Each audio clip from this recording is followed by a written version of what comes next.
Barack Obama is a good example of what is meant by grooming. He was groomed for a role in American society where anyone who is considered dilatory with regard to their private affairs is a dead duck. This is the way that politics operates. He also was part of a scene that provided him the language skills necessary to appeal to people in a voting public.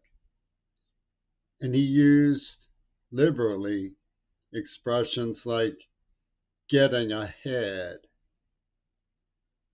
Obama saw in what was done to me a chance to get ahead. And one of the things that he saw in getting ahead was a chance to turn the tables on a society that for too long had been overly windy about what they called young black kids in their quest for jungle freedoms. So there was no issue of how to play the story, how to play the game, how to give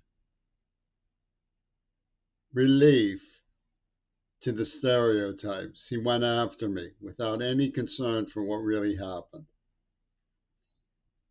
And one of the things that they think is that they will get away with pimping a wildly developed, sexually active 12-year-old on me when I was 13 years old and in trauma and prepubescent and nowhere nearly as active or developed as she was. She was 4 months younger than me. And the crowd of Red Scare sci-fi maniacs around Reagan and Bush, growing up here with the Vietnam War for the Texas school book about the AIDS attack, figured people would buy into the line that there was a demarcation of parochial nature between a 12 and a 13-year-old that would allow them to get away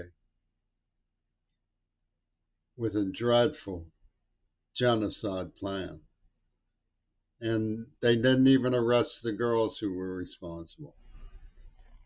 The girl who penned the school book is still at large. She graduated from Bryn Mawr. While they accused me of not knowing what she was saying was about something that was real. That's odd.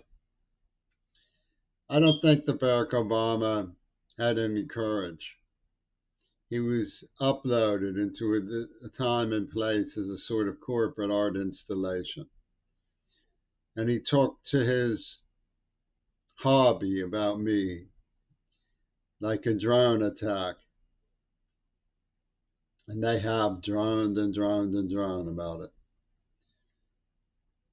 Well, when you look at my position, the older people in my generation, people who were older than me, when I was 9, they were in their 20s and being drafted. And they looked at me with hatred because I opposed the war. And yet, I wasn't of draft age, so there supposedly weren't going to be any consequences. They said, why should this little kid be special? And they adopted that as their mantra, no special little kids. And from there, everything just played like a mystical Gestapo. And the mystical Gestapo decreed that I would have to crucify myself on the altar of sexual liberty. And I perceived what they were doing. So anybody who has ever had a girlfriend or boyfriend is no different than me. We made out, we got into bed, and we made love. As one of my lost friends once said to me, that's just what boys and girls do when they're in love. I'm not advocating for juvenile sexual activity. I think people underestimate how things like the climate crisis feed into the live for today mentality. If we had more of a lifelong approach to children, giving them some hope that they will live to see the next day, maybe the next year, maybe grow up and live fulfilling adult lives, it would be a lot easier to talk with them in a mature way about what they go through in puberty. This was nothing of the sort. This was organized Klan activity with the NAACP pulling licky chops in the background and then fighting over the rights to make a mockery of their victim. That's all Barack Obama has ever cared about, was how to be weird and sick about the whole thing. He never cared about protecting children, what it said about the inability of the city of Pittsburgh to do so. Never cared about the facts, the realities, much less what it was I was actually trying to do, which would get help for the Hunger Project and awareness for the plight of the earth. None of that. He said he'd end up like Kennedy if he took on Reagan. He's damn angry that I haven't ended up like Kennedy yet. They keep doing this over and over again. It's pathetic. It comes from the police state and the gubernatorial mansions. It's pathetic. You can see how pathetic they've become in Congress. They've become pathetic. They can't address the issue for what it is. What I suggest to Governor Inslee, to Omar, to AOC, to Marjorie Greene Taylor, is if you don't want to arrest Gail Burstyn and you don't want to hear about all this from me, then lay off of me. How hard is that to do? You keep demanding the truth and then refusing to allow the truth to be admissible. That's the sort of thing Obama did for 20, 30 years. It's not a respectable thing to be doing, no matter what you think. You should provide me with safety and personal injury so that I can take care of myself and be left alone. You can put my Buddhist manuscripts behind a wall to be discovered in the distant future. What do I care?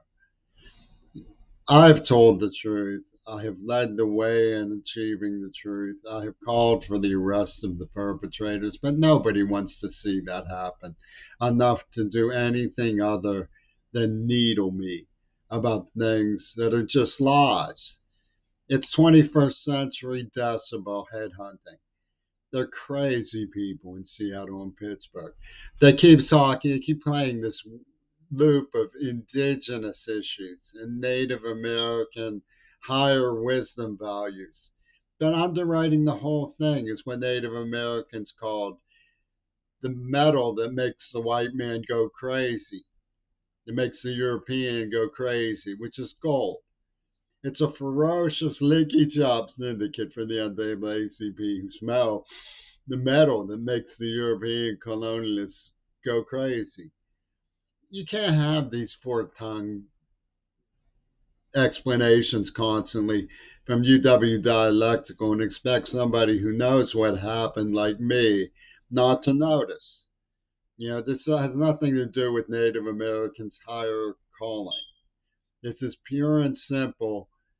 Shulman and his gang pulling the Diaghilev mystery for the future celebs of Access Hollywood and the super state around Major League Baseball. I'm just a cardboard fan of that stuff. Okay, they don't care about me. They don't care about what happened. They're not moralizing by raking the coals about the way these people use me. They're getting off. They are the very thing that they keep complaining about. Pedos.